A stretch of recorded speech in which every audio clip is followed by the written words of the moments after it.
اللہ نے فرمایا ہر جان موت کا مزہ چکھے گی۔ آج کا پیغام اس رات کے بارے میں ہے جو ہم سب کے لیے آنی ہے، وہ رات جس میں کوئی شک نہیں اور اس کا وقت صرف اللہ ہی جانتا ہے۔ وہ رات ہر سانس کے ساتھ قریب آتی جا رہی ہے۔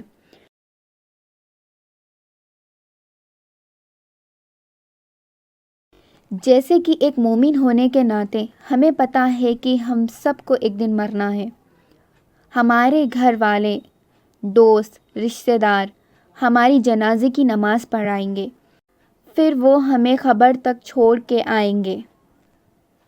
وہ سب غمگین ہوں گے، کچھ لوگ روئیں گے بھی، مگر آخر میں بچے چلے جائیں گے، ماں باپ چلے جائیں گے، بیوی یا شوہر چلے جائیں گے، دوست چلے جائیں گے، اور جو بھائی سب سے قریب تھے وہ بھی چلے جائیں گے اور ہم تنہا رہ جائیں گے۔ آپ صلی اللہ علیہ وسلم نے فرمایا ہر شخص قبر کے اندر ایک سکویز یعنی دباؤ محسوس کرے گا، لیکن مومن کے لیے یہ سکویز بالکل ویسا ہوگا جیسے ماں اپنے لمبے وقت کے بعد لوٹنے والے بچے کو گلے لگائے، نرمی، محبت اور رحمت سے بھرا ہوا۔ لیکن سکویز تو ہوگا ہی، اس کے بعد ہم اپنے گھر والوں کے قدموں کی آواز سنیں گے جو قبر سے دور جا رہے ہوں گے۔ پھر 2 فرشتے آئیں گے، ہمیں بٹھائیں گے اور 3 سوال پوچھیں گے۔ اللہ نے فرمایا جس شخص نے دنیا میں صبر اور استقامت کا دامن تھاما، جو اللہ کو راضی کرنے کے لیے جیتا رہا، اس کے لیے فرشتے خوشخبری لے کر آئیں گے۔ جو کچھ پیچھے چھوڑ آئے اس کے لیے غم نہ کرو اور خوش ہو جاؤ اس چیز پر جو تمہارے سامنے ہے، جنت کی بشارت۔ وہ 3 سوال کیا ہوں گے؟ تمہارا رب کون ہے؟ تمہارا دین کیا ہے؟ اور وہ شخص جسے تمہارے پاس بھیجا گیا تھا ان کا نام کیا ہے؟ جو شخص دنیا میں ایمان پر قائم رہا، جو ہر مشکل کے باوجود اپنے رب سے جڑا رہا، اس کے لیے یہ جواب دینا آسان ہوگا، میرا رب اللہ ہے، میرا دین اسلام ہے اور میرے پیغمبر آپ صلی اللہ علیہ وسلم ہے۔ اگر یہ 3 سوال پاس کر لیے گئے تو اللہ کی طرف سے 5 بشارتیں ملے گی۔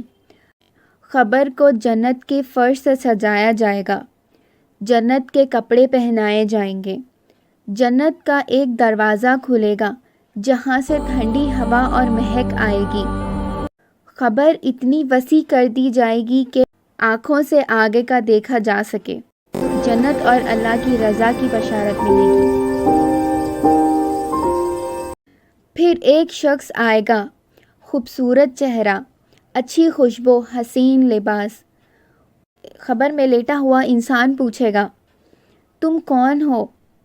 تمہارا چہرہ روشن ہے، تم اتنے خوبصورت ہو۔ وہ جواب دے گا میں تمہارے اچھے اعمال ہوں، میں وہ نماز ہوں جو تم نے پڑھی، میں وہ زکوٰۃ ہوں جو تم نے دی، میں وہ قرآن ہوں جو تم نے پڑھا، میں وہ روزہ ہوں، وہ تہجد ہوں، میں تمہارا صبر، تمہارا اخلاص ہوں، میں وہ ہوں جو تم نے اللہ کے لیے کیا اور وہ اعمال تمہارا ساتھی بن کر قیامت تک ساتھ رہے گا۔ ہر بار جب کوئی انسان مر جاتا ہے ایک آیت یاد رکھنا، اور ہم سب سے پوچھیں گے ان کے اعمال کے بارے میں۔ قبر میں صرف تمہارے اعمال ساتھ جائیں گے، تو سوچو کیا تم چاہتے ہو کہ تمہارا ساتھی اچھا ہو، یا وہ اعمال ہو جس کے بعد تم فرمائش کرو یا اللہ مجھے واپس بھیج دے، صرف ایک چھوٹی سی مہلت دے دے، میں نماز وقت پر پڑھوں گا، میں صدقہ دوں گا، میں قرآن پڑھوں گا، میں ماں باپ سے اچھا سلوک کروں گا۔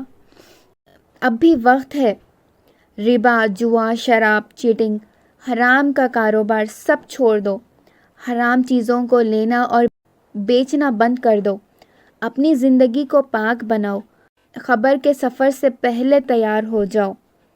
ایک مرتبہ آپ صلی اللہ علیہ وسلم ایک خبر کے پاس سے گزرے اور فرمایا، اگر اس خبر میں لیٹے شخص کو واپس دنیا میں بھیجا جائے اور اس سے پوچھا جائے دنیا چاہیے یا صرف 2 رکعت نماز، تو وہ کہے گا مجھے صرف 2 رکعت نماز دے دے۔ اللہ فرمائے گا، بس تمہیں وقت مل گیا تھا، تم نے بیان سنی، نصیحتیں سنی، لیکن تم کہتے رہے بعد میں سدھر جاؤں گا، اور پھر اچانک موت آ گئی، نہ ٹیکسٹ نہ کال، بس ایک کار ایکسیڈنٹ، ایک بیماری اور موت آ گئی۔ اپنے چھوٹے بچوں کو حلال طریقے سے تعلیم دے تاکہ وہ اسلام کو سمجھے اور ان کے دلوں میں اللہ اور آپ صلی اللہ علیہ وسلم کی سچی محبت پیدا ہو۔